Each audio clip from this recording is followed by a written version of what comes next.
Ano yung parang naging pananaw ninyo? Bakit nasabing hindi pwedeng maging presidente ng Pilipinas si Vice President Sara Duterte kahit Vice President sa na ngayon at nag-pronounce na nakatatakbo bilang presidente sa 2028? Ano yung mga nakikita ninyong mga dahilan na hindi siya pwede at hindi siya bagay?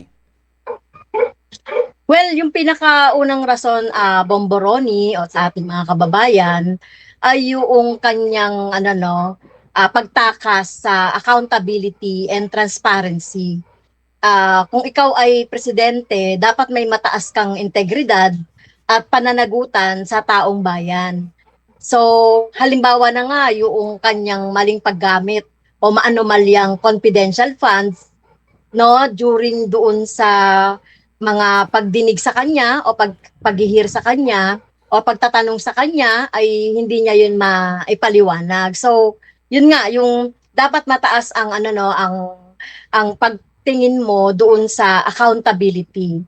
Pangalawa, um, doon sa ako kasi dahil educator ako, Mm. doon sa Department of Education, nasubukan na natin siya no paano mamuno sa Department of Education.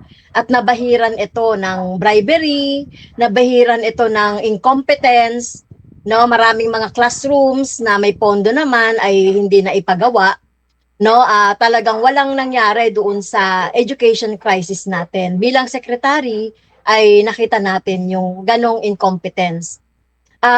Isa pa no doon sa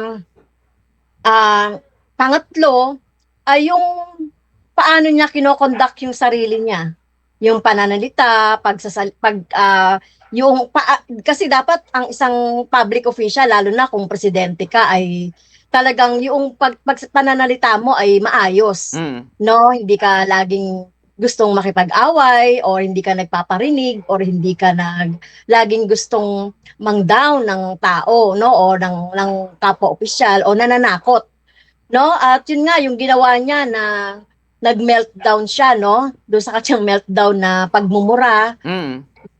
doon sa kongreso no nagmumura siya may pagbabanta no sa sino mang tao ito di ba nakita naman natin si Presidente Marcos, si First Lady at si Speaker ay meron daw siyang meron na raw siyang hinire na just in case na may mangyari sa kanya Mm. ay ay may mangyayari din doon sa tatlong binanggit. So, ayan, at as Vice President, nakita naman natin wala siyang ginawa kundi maglamyerda, no? Pumunta sa iba't ibang mga bansa, no? At tingin ko, simula pa lang nga noon, nung last year pa, ay talagang nangangampanya na siya as president. So, kaya yun ang mga dahilan kung bakit, sa akin pananaw ay hindi siya papasa doon sa aking, doon sa aking measurement para maging maging presidente.